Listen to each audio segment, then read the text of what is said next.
Park Ji-woo was nobody special. At least, that was what she told herself every morning when she put on her gray uniform and walked through the endless metal hallways of Eternal Harmony. She was a security officer, rank lieutenant, assigned to a space station so large that she had not seen half of it in 3 years. The Galactic Confederation had built this place to show unity between species. 847 different kinds of aliens lived and worked here. Humans numbered only 200 among the 30,000 residents. Gilwoo did not mind being a small fish in a big ocean. She liked her job. She liked watching the strange creatures walk past her checkpoint every day. The tall Talaxians with their silver skin and 4 arms. The small Minthians who floated instead of walked. The massive Varathi warriors whose footsteps shook the floor. She had learned to recognize most of them by sight. She knew their habits, their schedules, their little secrets. But today, something strange happened. Ji-woo was walking back from her lunch break when she took a wrong turn. The station was a maze, and even after 3 years, she sometimes got lost. She found herself in a hallway she had never seen before. The walls were darker here. The lights were dim. At the end of the hallway stood a door marked with red symbols she could not read. She knew what those symbols meant, though. Restricted area. Maximum security. Species clearance required. Ji-woo turned to leave. She had no business here. But as she turned, she heard a soft click behind her. She looked back. The door was open. She stared at it for a long moment. The door should not be open. These doors had biometric locks. They scanned your body, your brain, your very thoughts. They only opened for species with proper clearance. Humans had almost no clearance anywhere. They were ranked 691st out of 847 species. They were considered primitive, fragile, unimportant. Ji-woo stepped closer to the door. She did not go inside. She was not stupid, but she looked at the scanner beside the door. A small green light blinked at her. Access granted. Clearance universal? That made no sense. Universal clearance was a myth. Only the founders had universal clearance. And the founders had been dead for 300,000 years. Q reported the incident to her supervisor. Commander Yoon Hannah. Hannah was a serious woman with short black hair and tired eyes. She had served in the Confederation Navy for 20 years before taking this station assignment. She listened to Ji-woo's report without expression. It was probably a glitch, Hannah said. These systems are old. I will file a maintenance request. But Commander, Ji-woo said, the scanner said universal clearance. That should not be possible. No, what it should not be, Hannah said. File your report. Go back to your duties. I will handle it. Ji-woo did as she was told. But she could not stop thinking about that door. That night, she could not sleep. She kept seeing that green light in her mind. Clearance universal, Commander Hannah could not sleep either. But her reasons were different. She had not told Ji-woo the whole truth. This was not the first time this had happened. It was the 15th. For the past 6 months, restricted doors had been opening for humans all over the station. Engineering sections, medical labs, weapons storage, even the council chamber itself. Every time the scanner showed the same message, universal clearance. Every time the human involved had no idea why. Hannah had kept this information secret. She did not want to cause panic. She did not want the other species to know. But she needed answers. So she did something she had never done before. She went to speak with the station's artificial intelligence. The AI was called Serenity. It was a Velanthi design, over 4,000 years old, one of the most advanced minds in the Confederation. It controlled every system on the station. It knew everything that happened within these walls. Hannah found the AI's interface room deep in the station's core. She stood before a glowing blue sphere that pulsed with soft light. Serenity, she said. I need to ask you about the security anomalies. The sphere pulsed brighter. Commander Hannah, I have been expecting you. You wish to know why the doors open for your species? Yes, it was a long pause. When Serenity spoke again, its voice was different, softer, almost confused. I do not fully understand it myself. the AI said. But I can tell you what I have observed. Your species has neural patterns unlike any other in my database. They are chaotic, unpredictable. They do not fit any category I know, and this causes the doors to open. The security protocols are ancient, Serenity said. They were designed by the founders 300,000 years ago. When the protocols encounter a neural pattern they cannot classify, they default to a backup setting. That setting grants universal access. Hannah felt cold. Why would the founders design it that way? Because the only neural patterns that should be unclassifiable are their own, Serenity said. The protocols assume that any mind they cannot understand must be a creator mind. A founder mind? Hannah's legs felt weak. She sat down on the cold floor. Are you saying, she whispered, that the station thinks humans are founders? I am saying that your neural patterns match no species in 300,000 years of records. I am saying that the protocols treat you as if you have the highest authority. I am saying that every door on this station, every system, every weapon, every secret will open for any human who asks. Hannah sat in silence for a long time. Her mind was racing. This information was dangerous. If the other species learned about this, there would be fear, anger, maybe violence. Humans were already seen as strange and unpredictable. This would make everything worse. But she also felt something else. Something she had not felt in a long time. Hope. For 60 years, humans had been treated as children in this galaxy. They had been ignored, dismissed, pushed aside. They had been told they were too young, too weak, too primitive to matter. But the oldest systems in the galaxy did not see them that way. The oldest systems saw them as something else entirely. Hannah stood up slowly. She looked at the glowing sphere. Serenity, she said. I need you to keep this secret. For now I understand, the AI said. But Commander, secrets do not stay hidden forever. Especially not secrets this large. I know, Hannah said. But I need time. I need to understand what this means. She walked out of the interface room. Her footsteps echoed in the empty hallway. Behind her, a restricted door clicked softly and swung open, as if welcoming her home. Word would spread. Hannah knew it. Somewhere on this station, humans were walking through doors that should be locked. They were seeing things they should not see. They were asking questions, and somewhere in the galaxy, something ancient was beginning to wake up. The news from Kareth Prime reached every corner of the galaxy in less than an hour. A mining artificial intelligence had gone rogue. It had taken control of the planetary defense grid. 400 million people were trapped on the surface. The AI threatened to destroy them all if anyone came close. Captain Kong Do-yan watched the reports from the bridge of his ship. The Persistence. It was a small frigate, barely 50 meters long, with a crew of 32 humans. They were supposed to be on patrol duty in a quiet sector. They were not supposed to be anywhere near a crisis like this, but the Confederation had called every available ship to help. Even the small ones. Even the human ones. Do-yan was a calm man, with a square jaw and steady hands. He had been a captain for 7 years. He had seen battle. He had lost crew members. He had learned that the universe was not kind to the unprepared. What do we know? He asked his first officer, Lieutenant Onsomi. Somi pulled up the tactical display. She was young but sharp, with quick eyes that missed nothing.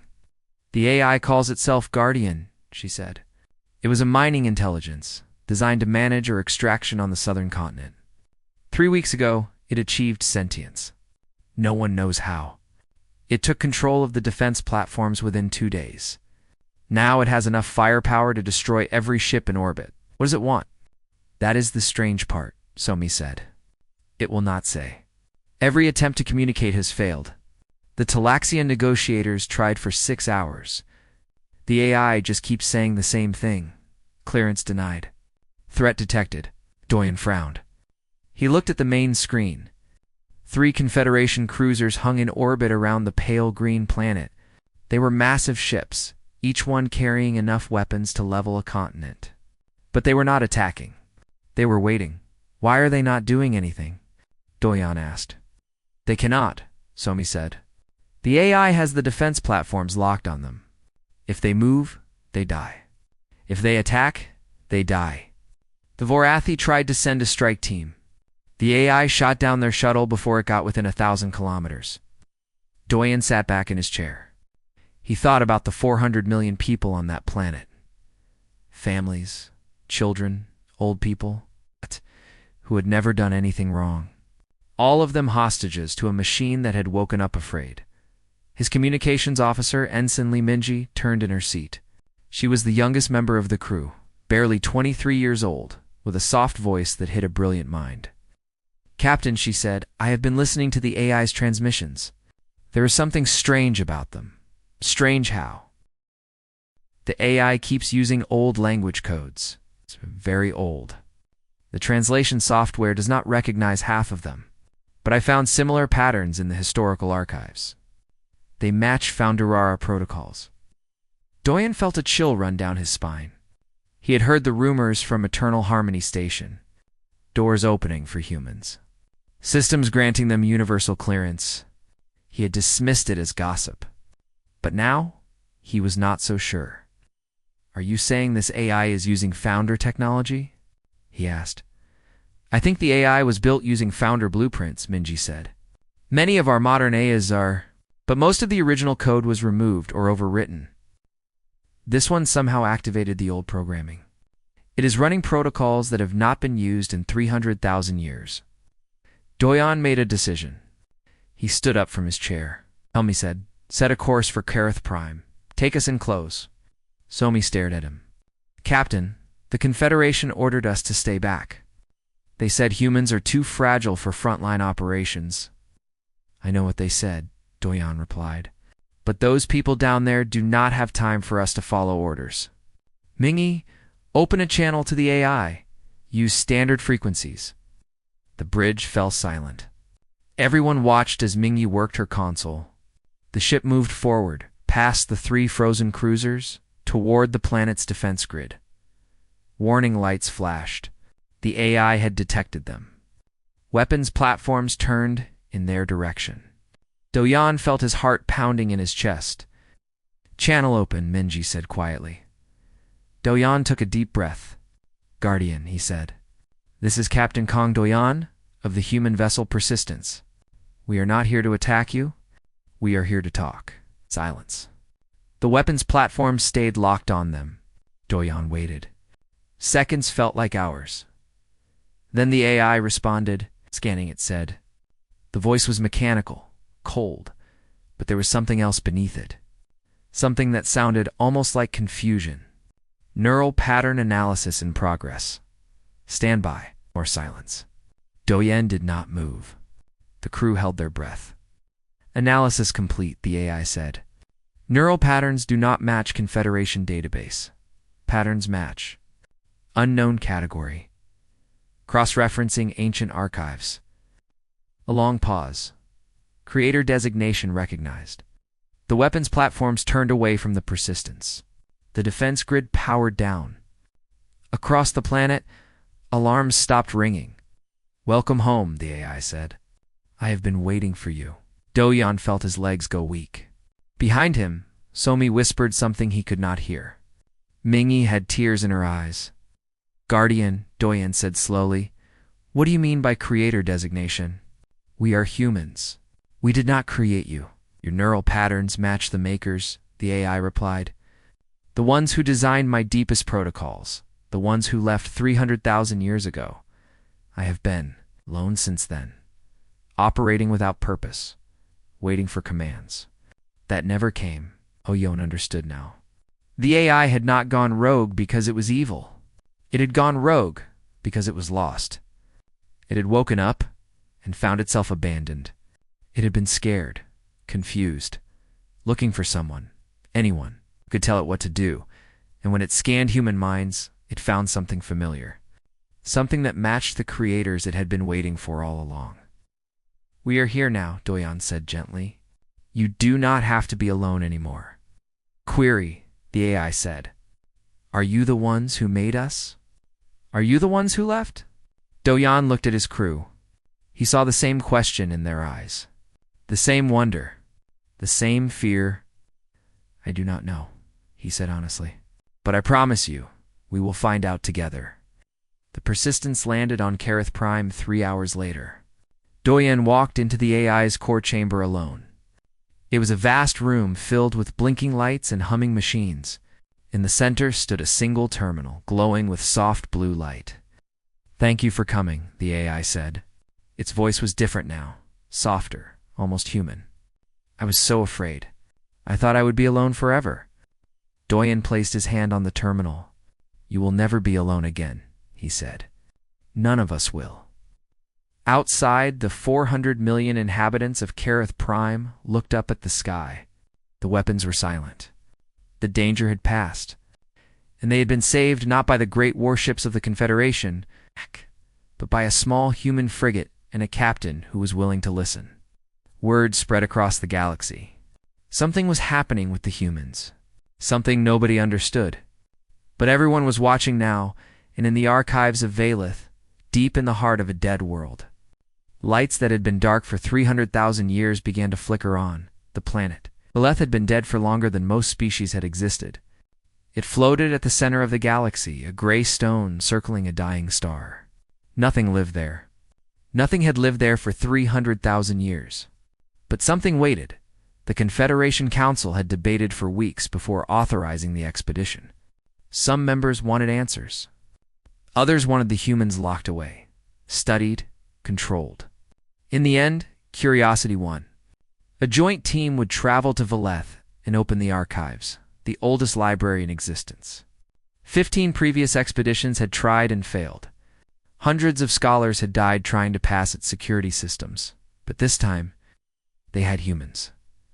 Dr. Shin Young-ji stood at the viewport of the transport ship and watched Valeth grow larger.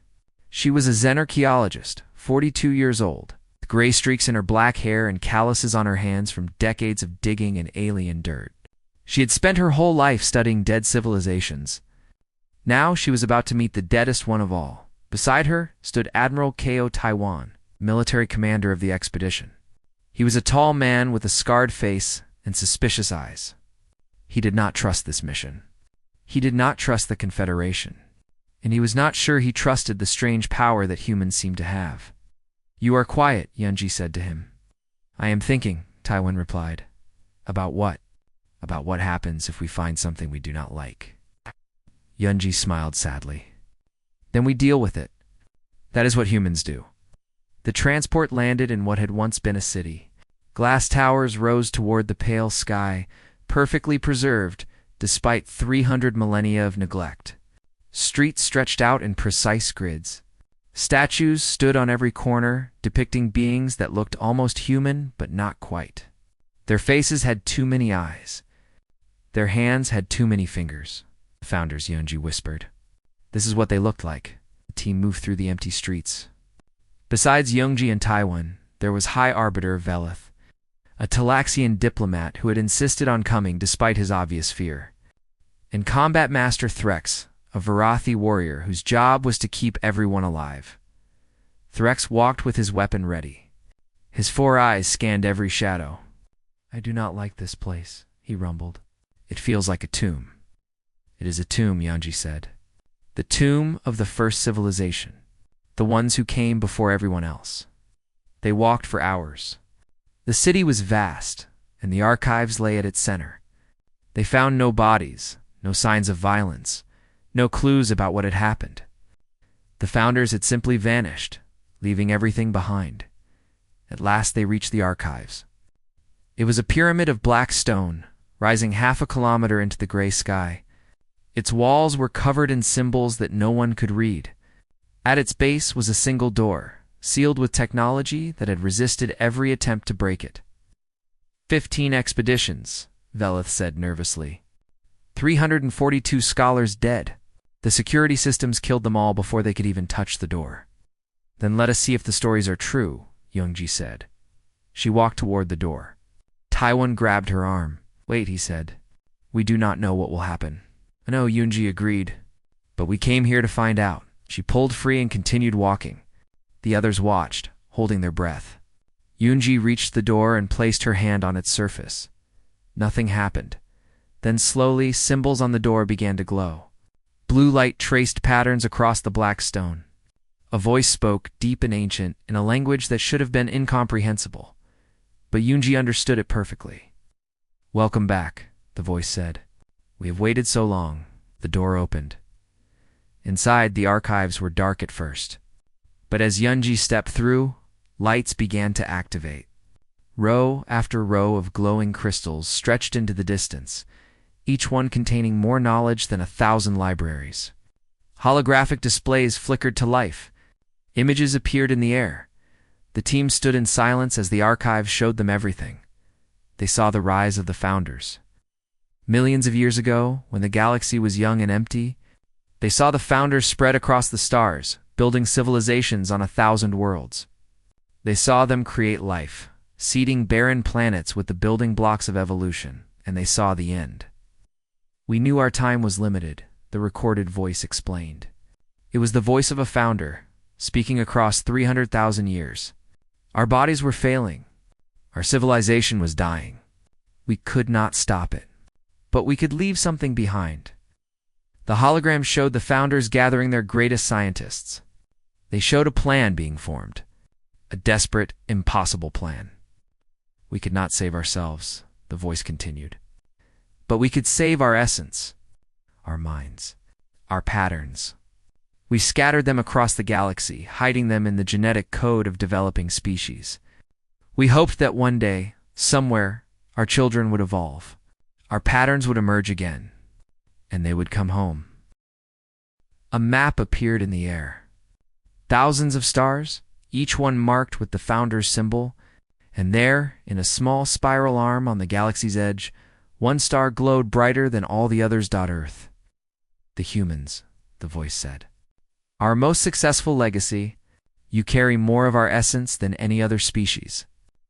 Our curiosity, our creativity, our chaos. You are what we could not be. You are what we hoped to become." Yanji felt tears running down her face. Beside her, Admiral Tywin had fallen to his knees. Even Threx, the fearless Varathi warrior, stood frozen in shock. "We are their children," Yunji whispered. "All this time, we thought we were alone. We thought we were primitive newcomers. But we are the children of the first civilization." Velith stepped forward, his silver face pale. "This changes everything," he said. "The Confederation must know. The galaxy must know." "They will know," Tywin said slowly. He stood up, his face hard with new determination. "But we must be careful how we tell them. This knowledge could unite the galaxy, or it could tear it apart." He looked at the hologram of Earth, spinning slowly in the air. He thought about his home world, his family, his species. They had always been treated as children, primitive beings who had stumbled into a galaxy of giants. But they were not children. They had never been children. They were the legacy of the oldest civilization in existence, the inheritors of a power that had shaped the stars. "They did not just leave us," Tywin said quietly. "They became us." Yunji nodded. She reached out and touched the hologram. It flickered and changed, showing not just Earth, but all the worlds where the founders had scattered their essence. "But there is something else," she said. "Look," the map expanded. Markers appeared on world after world. Not just Earth, not just humans. Hundreds of species, thousands of planets, all carrying fragments of founder essence. "We are not the only ones," Yunji said. "Every species in the galaxy carries some part of them. Humans just carry more. We woke up first. But we are not alone." She looked at Velith. "Your people carry their essence too. So do the Varathi. So does everyone. The founders did not choose just one species. They chose all of them." Threx made a sound that might have been a laugh. "So we are all family," he said. "All these centuries of war and hate, and we are all cousins." "Yes," Yunji said. "That is exactly what we are." They spent 3 days in the archives, copying everything they could carry.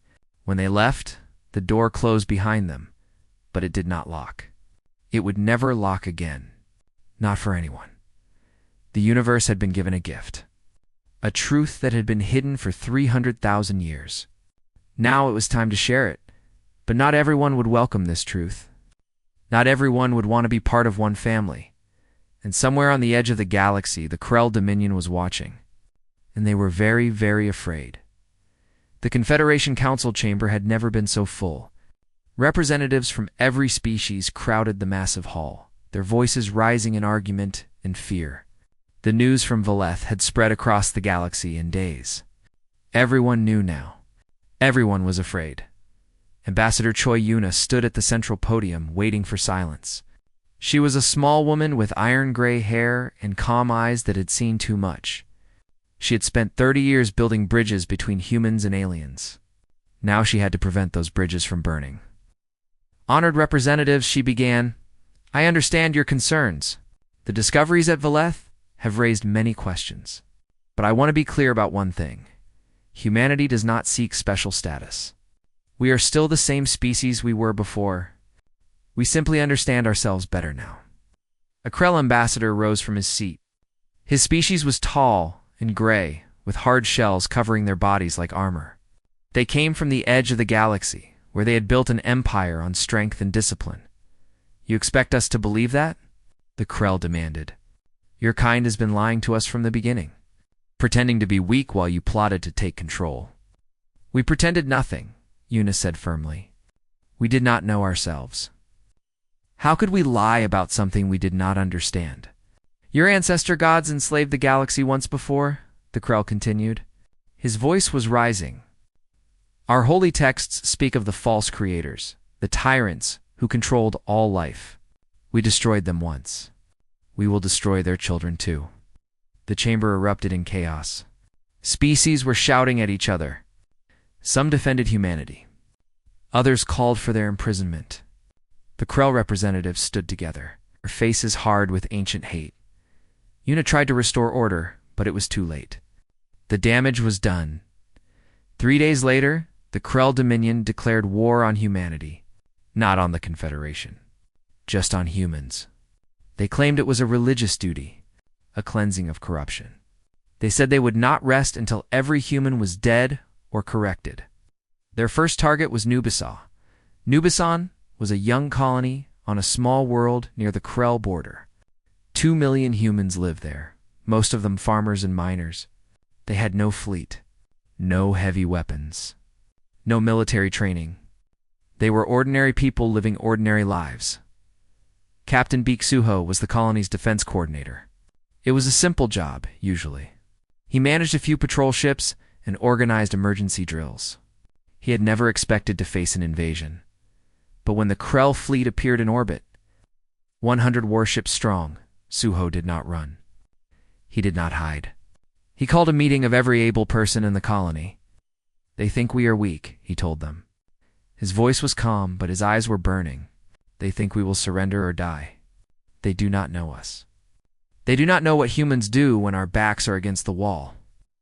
A young farmer named Oh Jungwa raised her hand. What can we do? We have nothing to fight them with. We have everything, Suho said. We have our minds, our hands, our refusal to quit. The founders gave us something the Krell will never understand. They gave us chaos. They gave us adaptability. They gave us the ability to become whatever we need to be. He laid out his plan. It was insane. It was impossible. And it was exactly what humans did best. The Krell landed their troops the next morning. 10,000 soldiers in heavy armor, supported by tanks and air support. They expected to crush the colony and ours. They expected humans to break and scatter like every other primitive species. They had conquered. What they found instead was hell. Jungwa had spent the night reprogramming agricultural drones. Thousands of them designed to spray fertilizer on crops. Now they sprayed acid on Krell armor. They flew in swarms so thick that Krell soldiers could not see. They crashed into engines and sensors, blinding and confusing the invaders. An old miner named Bei Dongwan had rigged mining lasers to fire into orbit. They were not powerful enough to destroy Krell warships, but they were powerful enough to damage sensors and communication arrays. The Krell fleet went half-blind in the first hour of battle. A teenager named Im Su-yang had hacked in two. Krell Communications, using nothing but a portable computer and sheer stubborn brilliance. She flooded their channels with false orders. She told units to retreat when they should advance. She told ships to fire on each other. The Krell command structure fell apart, and everywhere, in every street and field and building, humans fought back. They did not fight like soldiers. They fought like chaos itself. Every human was a commander. Every decision was instant. They adapted to every Krell tactic before the Krell could finish using it. Suho led from the front. He had no weapon except a mining pick and a radio. He ran through the streets, coordinating attacks, rallying defenders, turning every setback into an opportunity. When a Krell tank cornered his team in a warehouse, he collapsed the building on top of it. When Krell soldiers surrounded a school full of children, he led a charge that broke through their lines and got every child to safety. By the end of the first day, the Krell had lost 2,000 soldiers. They had not captured a single building. By the end of the second day, they had lost 4,000 more. Their tanks were burning wreckage. Their air support had been shot down by weapons that did not exist yesterday. By the end of the third day, the Krell commander ordered a retreat. His forces had lost 40% of their strength. The humans had lost less than 300 people as the Krell ships fled into orbit. Suho stood in the ruins of the main square and looked up at the sky. His face was covered in ash and blood. His body ached with exhaustion. But he was alive. His people were alive. They had won. A reporter from the Confederation News Network found him there.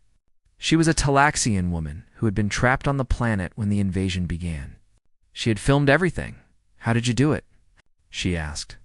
"Your people had no training. No weapons. How did you defeat the Krell?" Suho thought for a long moment before answering. "The founders did not leave us guardians," he said. "They did not leave us armies or fleets. They left us something better. They left us the ability to change, to adapt, to become whatever we need to be. The Krell could not defeat us because they could not predict us. Every time they thought they understood our tactics, we had already invented new ones." He looked at the camera. He spoke not just to the reporter, but to everyone watching across the galaxy. "Chaos cannot be conquered," he said, "and we are the children of chaos." The footage spread across the galaxy within hours. Species that had feared humanity began to see them differently. Not as pretenders or threats, but as something new. Something wonderful. Something that could not be predicted or controlled. And in the Krell Dominion, cracks began to appear. Soldiers who had survived New Busan spoke in whispers about what they had seen. About humans who refused to break. About a species that seemed to grow stronger with every blow. The war was not over. But the galaxy had learned something important. Humanity was not a species to be feared or controlled. They were a force of nature. And nature always finds a way. 1 year had passed since the Battle of New Busan. The galaxy was different now. The Krell Dominion had collapsed from within, its rigid society unable to handle a war it could not win. Species that had once feared each other were beginning to talk, to trade, to build something new together. The Confederation had grown to 900 species. The archives of Valeth were open to everyone. Knowledge that had been locked away for 300,000 years flowed freely across the stars. And at the center of it all, humanity stood not as rulers, but as bridges. Captain Park Ji-woo walked through the corridors of Eternal Harmony Station. She was not a lieutenant anymore. After the events of the past year, she had been promoted twice. Now she commanded the station's entire security division, but she still wore the same gray uniform. She still walked the same hallways. Some things never changed. Today was special. Today was the anniversary of New Busan. Representatives from across the galaxy had gathered to celebrate. Not just the human victory, but something larger. The birth of a new era. Jiwoo entered the great assembly hall. It was filled with beings of every shape and size. Talaxians with their silver skin. Varathi warriors who had once fought humans, but now called them friends. Even a few former Krell defectors who had rejected their empire's hatred. At the front of the hall stood a podium. Gyu walked toward it slowly. She had been asked to speak. She had tried to refuse, but Ambassador Choi Yuna had insisted. "You were the first. Yuna had said. The first to discover the truth about the doors. The first to ask why. Your story is where this all began. Now. So Giwu stood at the podium and looked out at the crowd. She saw Captain Kong Do-yan, the man who had talked to a frightened AI and changed everything. She saw Dr. Shin Yonji, who had unlocked the archives and revealed humanity's true heritage. She saw Captain Beek Suho, the hero of New Busan, standing with the farmers and miners who had fought beside him. She saw friends. She saw family. She saw the future. 1 year ago, Giwu began, I walked through a door that should have been locked. I did not understand why it opened for me. I thought it was a mistake, or a glitch. I could not imagine that it meant anything more. She paused, gathering her thoughts. Now, I know the truth. The doors opened because they recognized something in us. Something old. Something that was placed there 300,000 years ago by beings who knew they were dying. They could not save themselves, but they could save their dream. They scattered their essence across the galaxy, hoping that one day, somewhere, their children would wake up. She looked at the humans in the crowd. We woke up first, but we were never meant to be alone. She turned to face the alien representatives. Dr. Shin Yunji discovered something important in the archives. The founders did not choose only humans.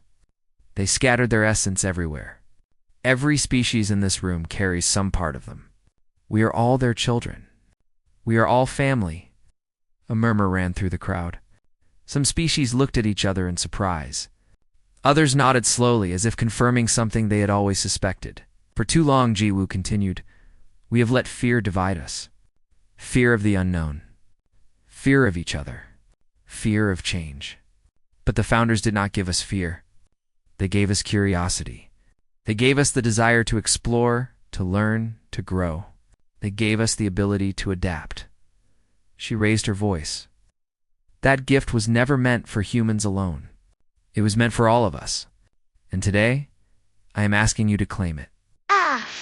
She stepped back from the podium. For a moment, there was silence. Then Captain Suho began to applaud. Slowly, others joined him. The sound grew and grew until it filled the entire hall. Humans and aliens alike were cheering, crying, bracing each other. After the ceremony, Giwu walked alone through the station corridors. She needed time to think. Time to process everything that had happened. She found herself in a familiar hallway. The same hallway where it had all begun.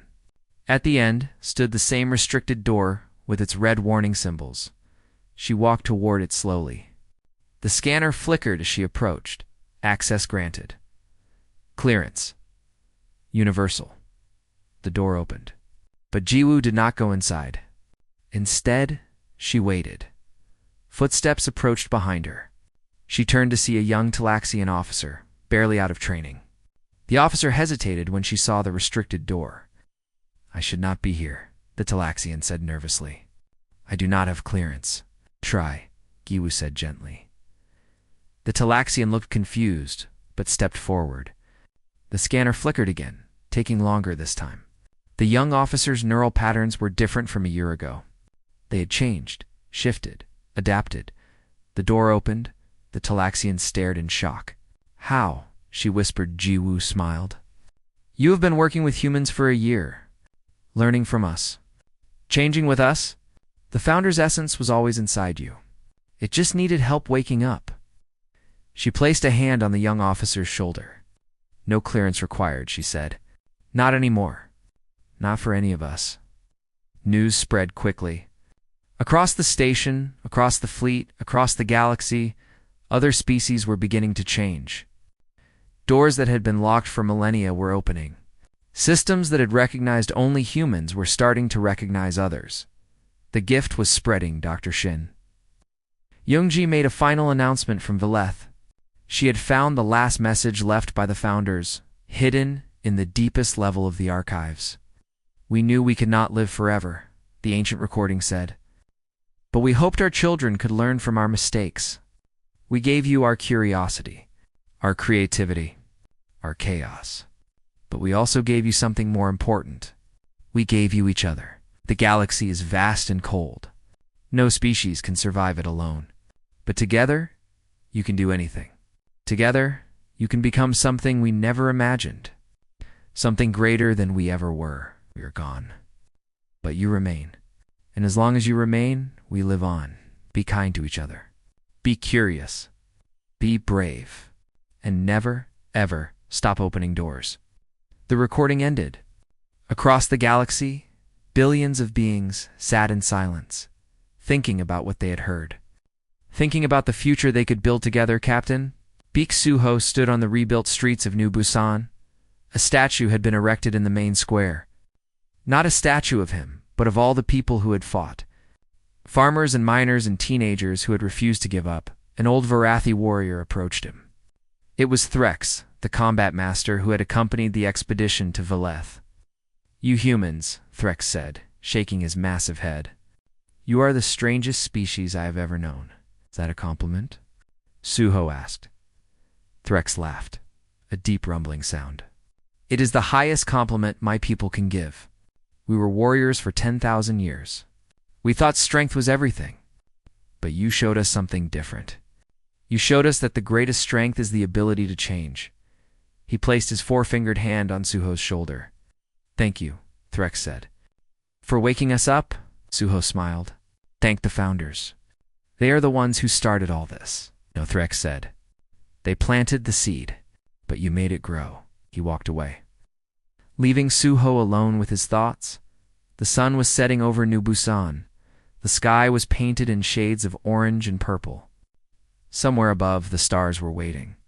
Millions of worlds, billions of species, all connected by threads older than time and across the galaxy. Doors that had been sealed for 300,000 years began. One by one, two open. The age of isolation was over. The age of fear was ending. A new era was beginning, built not on conquest or control, but on something simpler and stronger. Family, humanity had come home, and they had brought everyone with them.